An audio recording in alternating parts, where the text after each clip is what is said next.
Salut et bienvenue dans ce tutoriel où aujourd'hui je vous propose de découvrir All Carousel. Donc comme son nom l'indique, All Carousel est un plugin qui va vous permettre de créer des carousels et des sliders. Alors certains d'entre vous, en tout cas ceux qui suivent le site depuis un petit moment, vont peut-être se dire mais pourquoi tu nous parles de ce plugin là alors que tu as déjà parlé d'un plugin similaire qui s'appelait Caroufretzel. Tout simplement, All Carousel permet de gérer beaucoup plus d'éléments et notamment gère nativement le responsive et les événements tactiles. Donc si on descend et qu'on regarde un petit peu la démonstration, vous allez voir qu'il y a déjà beaucoup d'avantages. Le premier, c'est que le système est responsive, mais il ne gère pas juste un slide qui va se rapetisser et s'agrandir suivant les tailles d'écran, mais on peut carrément gérer le nombre d'éléments affichés suivant les tailles d'écran. Donc si par exemple je redimensionne cette fenêtre ici, qu'est-ce que l'on remarque? On remarque que là je passe sur 3 items, et si je continue à descendre, hop, je passe sur un item. Ensuite, l'autre avantage, c'est qu'on peut gérer le passage d'un élément à un autre directement en gérant le tactile. Donc vous voyez, avec un effet de swipe ici, je peux passer d'un slide à l'autre. Donc là, ça peut être utile sur les ordinateurs, mais là où c'est vraiment pratique, c'est sur les mobiles et les tablettes. On va pouvoir passer d'un slide à l'autre nativement avec le swipe, comme on a l'habitude de le faire sur de véritables applications. Donc le gros avantage de ce plugin, comme je vous le dis, c'est qu'il gère tout. Alors le mieux, pour essayer de voir un petit peu comment il fonctionne, c'est d'expérimenter. Alors la première chose à faire, c'est que l'on va se créer un petit template, une petite page, pour pouvoir tester les fonctionnalités. Donc moi je vais partir sur le Twitter Bootstrap parce que ça va nous permettre de construire une grille très rapidement et de voir le fonctionnement du responsive. Donc je vais enregistrer le fichier et aller le déplacer dans mon dossier de travail. Donc ici j'ai créé un dossier qui s'appelle All Carousel. Pour l'instant il n'y a rien, je vais y déplacer mes différents fichiers et on va créer une page HTML qui va contenir nos différentes réalisations. Donc je vais partir directement d'un exemple qui est sur Twitter Bootstrap. Donc on va prendre, je vais réagrandir la fenêtre pour avoir la petite sidebar à droite. Et on va prendre l'exemple de la page basique. Voilà, on va prendre celle-là. Donc je vais prendre directement le code source et on va le copier dans notre éditeur. Donc je vais déplacer le dossier histoire de pouvoir travailler dessus. Hop, et je vais créer un nouveau fichier que je vais appeler index.html. Voilà, donc moi j'imagine, là je vous explique comment créer le fichier, mais j'imagine que normalement vous avez déjà votre système pour travailler et que vous avez juste envie de mettre en place ce système de carrousel. Donc là je vais juste changer les dossiers, vous voyez que par défaut il les cherche dans ces dossiers-là, ce qui n'est pas bon. Voilà, donc le JS on va le chercher dans js/bootstrap/.min et le CSS on va le chercher directement dans CSS/bootstrap. Alors ensuite il y a un petit CSS qui s'appelle Starter Template que l'on va copier directement au sein de notre page. Donc je vais supprimer ça. Voilà, et on va mettre ça directement. Et je vais en profiter aussi pour supprimer ces deux lignes-là, vu que je n'ai pas ces fichiers-là. Voilà, donc là je suis prêt à fonctionner. Si j'actualise ma page sur mon navigateur qui se situe ici, automatiquement je vois que j'ai le thème par défaut. Donc moi ce que j'aimerais bien faire, c'est tout simplement afficher mes différentes réalisations. Donc en afficher par exemple ici 3. Donc hop, je descends. On va partir ici. Donc si j'avais à le faire avec Twitter Bootstrap, j'utiliserais le système de grille. Donc je créerais d'abord une div qui aurait la classe row. Et à l'intérieur, je créerais un premier élément qui aurait la classe call-md-4. Parce que je veux 3 éléments, donc 4 x 3, ça fait 12. Et après, je vais mettre une image. Donc là, je vais prendre directement une image d'un placeholder. Donc img src égale... Voilà, et la largeur, je vais mettre 100% pour qu'automatiquement ça prenne toute la largeur qui est à disposition et que ça s'adapte suivant les différentes résolutions des différents écrans. Donc ça, ensuite, lorsque je suis sur un petit écran, je veux que ça passe sur une seule colonne. Donc on va mettre call sm comme small 12. Et hop, je duplique. Voilà, bon, là pour le coup on va dupliquer 3 fois. Donc si j'actualise ma page, vous voyez que maintenant j'ai mes différentes réalisations. Donc ça j'ai bien 3 réalisations, donc lorsqu'on passe sur un écran plus petit, ça se rapetisse, donc les images prennent toujours la bonne taille. Et lorsque je passe sur un petit écran, vous voyez, hop, je me retrouve avec un seul élément. Donc mon but, c'est d'avoir ce même principe-là, mais en ayant la possibilité, évidemment, d'en avoir un petit peu plus et d'avoir ce système de slider. Et c'est là que All Carousel intervient. Donc All Carousel est disponible en 2 versions, la version 1.3 qui est la version actuelle et il y a une bêta qui est en cours qui est la version 2.0. Donc nous on va partir sur cette bêta tout simplement pour que le tutoriel soit tout le temps d'actualité. C'est-à-dire que dès que la version 2 sortira, ce qui ne devrait pas trop tarder, vous pourrez quand même faire fonctionner votre code. Ne vous inquiétez pas, si vous préférez utiliser la 1.3, à la fin de cette vidéo je vous expliquerai comment faire le même système mais en utilisant la 1.3. Donc la première chose à faire, c'est évidemment de télécharger le plugin. Donc je vais l'enregistrer. Voilà. Hop. Et je vais le dézipper. Donc j'ai plusieurs fichiers. J'ai le JS, donc soit le JS qui n'est pas compressé, soit le JS compressé, et les assets où j'ai seulement le CSS. Donc vous voyez qu'il y a assez peu de fichiers, c'est plutôt intéressant. Donc je vais mettre tout ça dans le dossier JS parce que ça reste quand même à la base un plugin JS. Donc je vais aller créer un nouveau dossier que j'ai appelé All Carousel. Et à l'intérieur, je vais y glisser le fichier minifié, je n'ai pas besoin des sources, et je vais y glisser le CSS. Ensuite, évidemment, il faut les charger dans mon application. Donc, je vais aller modifier mon fichier HTML. Je vais d'abord modifier le CSS et aller rajouter un lien vers All Carousel. All Carousel slash, et le nom du fichier c'est all.carousel.css. Voilà. Donc là, j'ai mon CSS et tout en bas, hop, je vais aller mettre mon JS. Donc c'est un petit peu la même chose, sauf que là, c'est hop, .min.js. Alors, hop, je me suis gouré de dossier. Voilà. Donc là, je vais aller renommer ce fichier-là pour avoir le nom. Et on est parti. Donc c'est js slash allcarousel slash all.carousel.min.js. Et enfin, je vais démarrer une balise de script pour pouvoir écrire mon script. Donc soit on le fait directement dans la page, soit bon, allez, on va se faire un fichier séparé histoire de pouvoir isoler ça. Donc là, je vais aller créer un nouveau fichier que je vais appeler app.js. Donc c'est dans js app.js. Et ce fichier, j'attends que jQuery soit bien chargé, comme d'habitude. Voilà, comme ça j'évite les conflits avec jQuery et je peux écrire mon code. Donc l'idée, c'est de reproduire ce que j'ai au niveau de mon système. Donc ce que je vais faire, c'est que je vais créer plus de 3 éléments qui contiennent les images. Donc ici, je suis parti, hop, je vais prendre, hop, on va mettre ici, donc un H2, mes réalisations sans slider, voilà, et juste avant, donc je vais le mettre plus haut pour pouvoir éviter d'avoir à scroller tout le temps, mes réalisations, hop, avec slider. L'idée, c'est de laisser les deux pour pouvoir vraiment comparer. Donc au niveau du code HTML, ça va être sensiblement la même chose, donc je vais tout dupliquer, sauf que la div, je ne vais pas l'appeler row parce que row c'est vraiment propre à Twitter Bootstrap. Je vais l'appeler carousel. Et les différents éléments que j'ai à l'intérieur, je n'ai pas besoin d'utiliser le responsive de Twitter Bootstrap. Je vais les appeler items. Et les items, j'en multiplie un petit peu plus. Donc si je laisse ça par défaut, qu'est-ce qui se passe? Forcément, j'ai plein d'images qui prennent 100% de la largeur. Voilà. Et du coup, c'est là que le JS intervient. Donc la première chose à faire, c'est de sélectionner notre div. Donc nous, on avait mis une classe qui s'appelait carousel. Donc automatiquement, All Carousel, il n'y a pas besoin de lui préciser les enfants, il va directement détecter tous les enfants. Donc tout ce qui va slider, c'est ça, ça, ça, ça. Donc vous pouvez avoir soit des images directement, soit carrément des divs. Donc moi j'ai préféré avoir des divs, comme ça, ça me permet de les styliser de manière un petit peu plus poussée. Donc ensuite, on met .all carousel. Voilà. Et on a la possibilité de préciser différentes options. Donc l'ensemble de ces options, je ne les sors pas nulle part. Vous avez une documentation qui est plutôt bien foutue. Vous avez les différentes options et les différents événements que l'on peut lancer. Donc vous voyez, il y a de quoi faire, hein, il y a de quoi s'amuser. On ne va pas tous les voir, évidemment, ce serait beaucoup. Mais voilà, il y a de quoi s'amuser. Alors, on est parti. Je vais créer... Donc je vais mettre moi une seule option pour le moment, c'est items, qui va me permettre de préciser le nombre d'items que je le veux. Donc là, items 2.3. Ça veut dire que j'ai 3 images, enfin 3 slides par page. Donc si maintenant je retourne sur ma page, hop, je vais démarrer Live Reload, et que j'actualise, qu'est-ce que je vois? Je vois bien que j'ai 3 items. Et je peux slider comme ça pour aller d'un élément à l'autre. Si vous voulez lancer ça de manière automatique, c'est-à-dire que les éléments slide de manière automatique, il faut chercher, hop, alors l'option autoplay. Donc autoplay, vous mettez ça à true et automatiquement, ça va permettre de faire défiler les éléments sans qu'on ait forcément d'interaction avec l'utilisateur. Donc hop, j'actualise et vous allez voir, l'autoplay va se lancer automatiquement.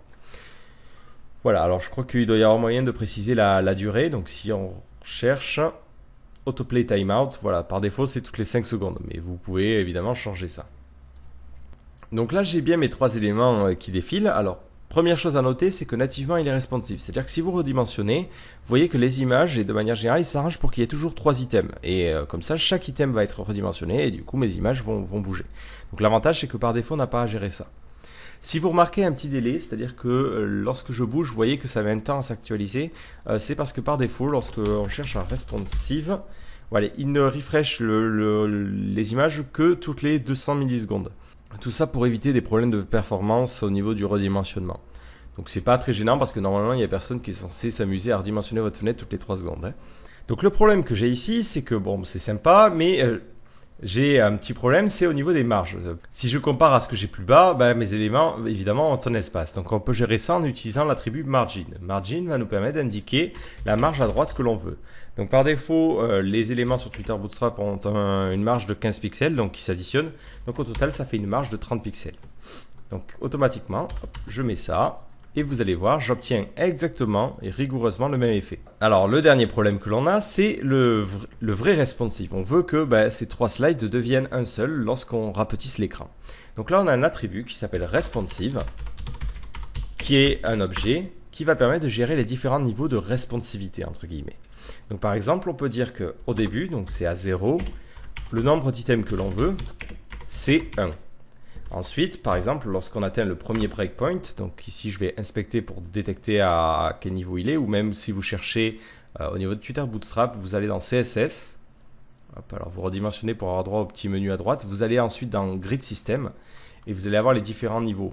Donc là, par exemple, en dessous de 750, nous on veut que ça passe à 1.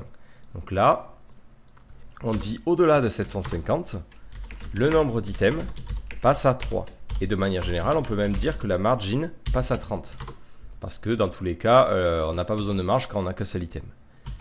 Et on va pouvoir comme ça préciser les options suivant les différentes résolutions d'écran.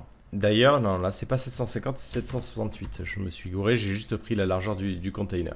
Donc là, si j'actualise ma page, qu'est-ce que je vois? J'ai toujours mes 3 slides, je redimensionne, je redimensionne, je redimensionne. Donc là, ça passe sur un slide, je continue, et automatiquement, dès que je vais atteindre les 750, vous voyez que j'obtiens mon slide comme ça qui est passé que sur un seul élément. Donc je vais d'ailleurs changer les images pour qu'on puisse voir la différence. Donc 2, 3, 4 et 5. Alors, vous voyez qu'il y a un décalage qui s'est créé, c'est-à-dire que là, à cet endroit-là, j'ai 3 images en haut et 2 images en bas. C'est parce qu'ici, j'ai mis col SM12 alors que ça serait plutôt XS. Voilà, XS, XS. Et sinon, hop, à partir de small, on est à 4. Voilà, donc là on obtient vraiment le même résultat. Donc vous voyez, on a toujours 3 éléments, je redimensionne. Et hop, alors il faut regarder en fait le slide du bas. Voilà, à cet endroit-là, les deux passent bien sur une seule colonne. Donc après on peut gérer différents niveaux. Par exemple, si je veux respecter le Twitter Bootstrap, au-delà de 768, donc jusqu'à 992. Donc ici on est parti. On va dire qu'à 992, le nombre d'items passe à 4.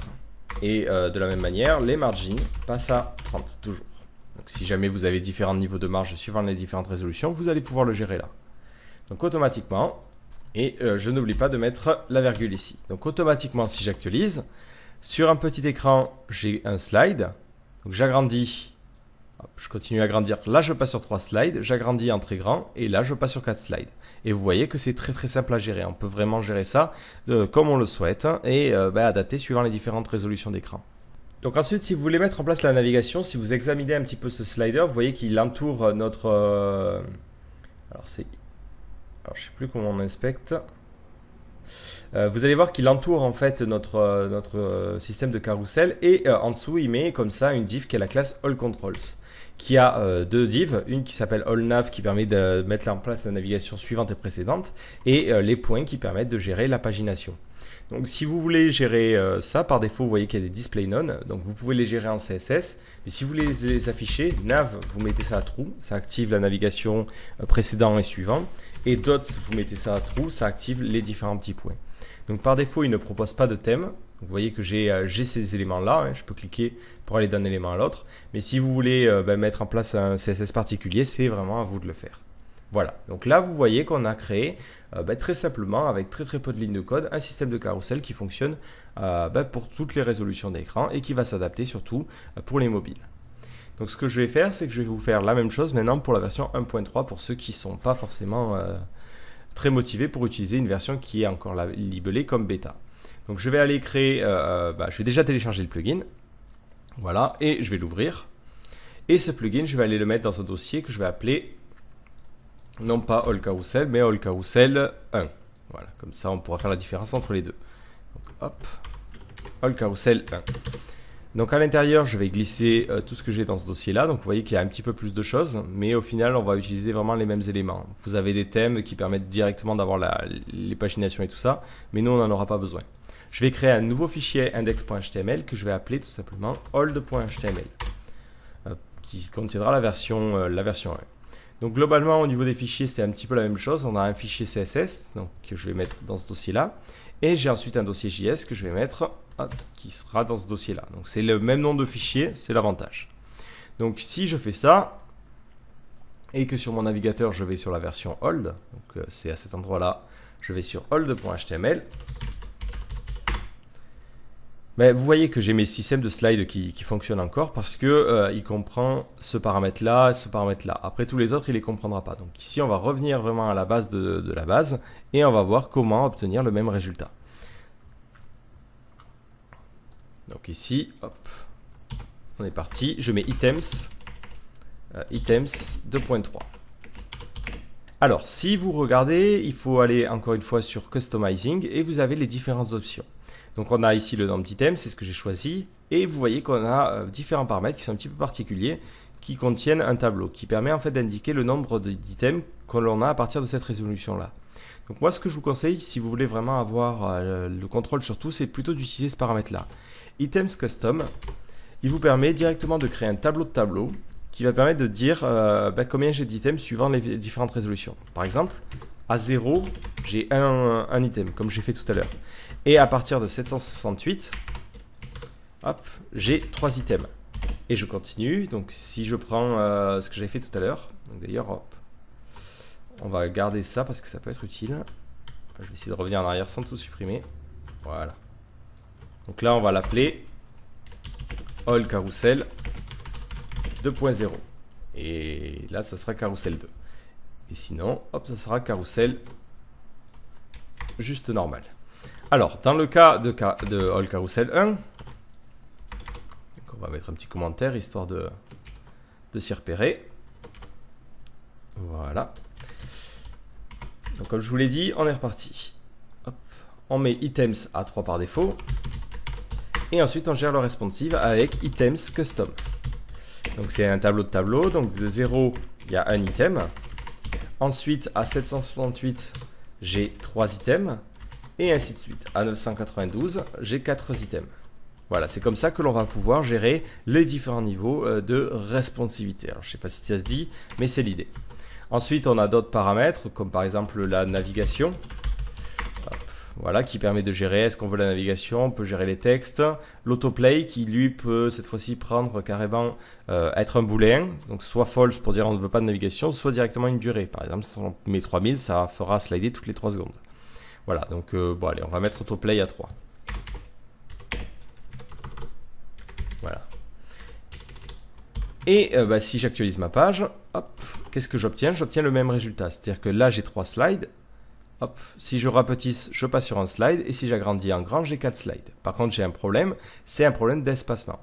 Si on regarde un petit peu, on n'a pas d'argument padding et margin, ça ne fonctionne pas. Donc ce que l'on va devoir utiliser, c'est directement du CSS. Donc là, je vais revenir sur mon old.html et tout en haut, je vais faire en sorte que tous les items ont un padding de 15 pixels. Donc ce qui va faire qu'automatiquement, ils vont être espacés les uns des autres de 30 pixels. Si j'actualise, vous voyez que ça fonctionne bien. Par contre, j'ai un petit décalage qui se crée à gauche. Donc ce que je vais faire, je vais faire comme du Twitter Bootstrap basiquement, je vais entourer tout ça d'une div qui est la class row, qui va permettre de générer l'espacement négatif de moins 15 pixels sur les côtés. Et du coup, vous voyez que j'obtiens le même résultat, les mêmes espacements et les mêmes images. Et c'est comme ça que l'on obtient un résultat proche. Donc la version 1.3, je trouve qu'elle demande un petit peu plus de CSS en général pour arriver à créer des carousels qui seraient vraiment identiques. Mais c'est vrai que j'aime bien vraiment la nouvelle notation qu'ils ont fait, c'est assez clair et il y a beaucoup plus d'options pour gérer les choses. Alors après, au niveau des options, vous pouvez vous amuser. Il y a par exemple le Lazy Load qui est plutôt intéressante. C'est une option qui masque les images qui ne sont pas affichées. Donc par défaut, lorsqu'on affiche un slider, c'est surtout vrai sur les téléphones mobiles, on n'a pas forcément envie de se charger toutes les images. Là, automatiquement, les images qui sont sur les côtés vont se charger au fur et à mesure avec un petit effet et c'est plutôt intéressant.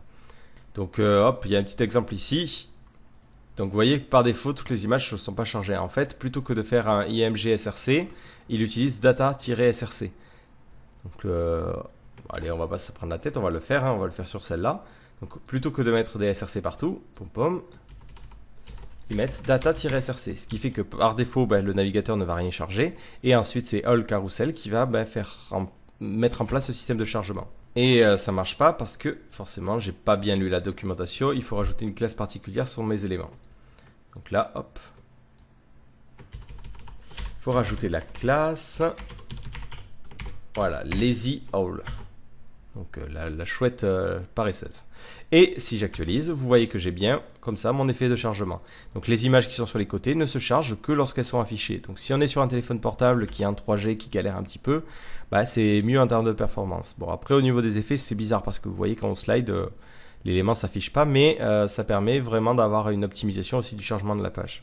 Donc voilà, le mieux c'est que vous regardiez un petit peu ces différentes options, que vous voyez ce que vous pouvez faire et adapter suivant les différents systèmes. Mais je tenais vraiment à vous montrer les options de base et notamment tout l'aspect responsive qui est vraiment très très intéressant et qui fonctionne de manière très très simple. Donc voilà, j'espère que ce tutoriel vous a plu et si vous aussi vous connaissez comme ça des plugins plutôt sympas qui permettent de gérer beaucoup de choses, n'hésitez pas à en parler en commentaire, ça pourra faire l'objet de nouveaux tutoriels. Donc voilà, rendez-vous dans une prochaine vidéo.